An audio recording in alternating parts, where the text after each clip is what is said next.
Yazi amanye amabhizinisi anenhlanhla. Yazi abhizi unyaka wonke bathengi laba supporta lawo mabhizinisi bagijimisa loyo business woman noma loyo businessman.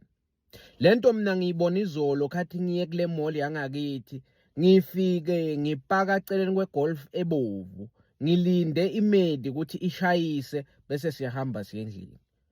Hoya ngisamile lapha kuchamuka omunye usesi uphethe nje ibhege encane, afika ngene kule galufu ebovu. Hayi kuvulwe amafastela kancane, angibezwa bathini kodwa bayumzelo. Hayi kuthi ngelikade phume lo sesi athi ya ngikutshelile ukuthi mina ngicharge 200 wena manje unginika 100 rand ene ngakutshela ngathi angizwani ukuthi lento ngimnika umuntu emotweni kumele singabi semotweni. Yathi hayi yamgijimisa so ngaphandle phela sebangaphandle kwemoto yamgijimisa lo bhuti manje lo gijimisa lo sesi uthi hey ungangihlambalaza angisho 100 rand yakho ngikunikile na wena ukuthi manje yonke lento besiyikhuluma efonini soyayishintsha.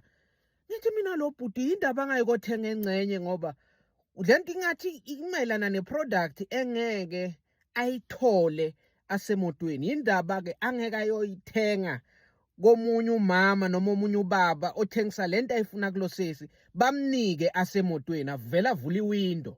Uyabona avula iwindi bamvezele lento ayifunayo abhadale.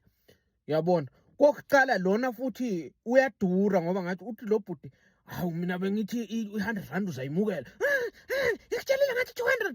Indaba angayela kushibhe khona bamthengisele asemotweni ngoba lona ngathi uyachosha kodwa uyagijinyiswa.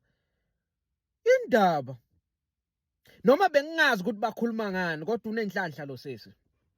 Unenhlanhla ukuthi bo business women nabo businessmen baba nengangaka bahloniphe idingo zabathengi, yena uyagijinyiswa.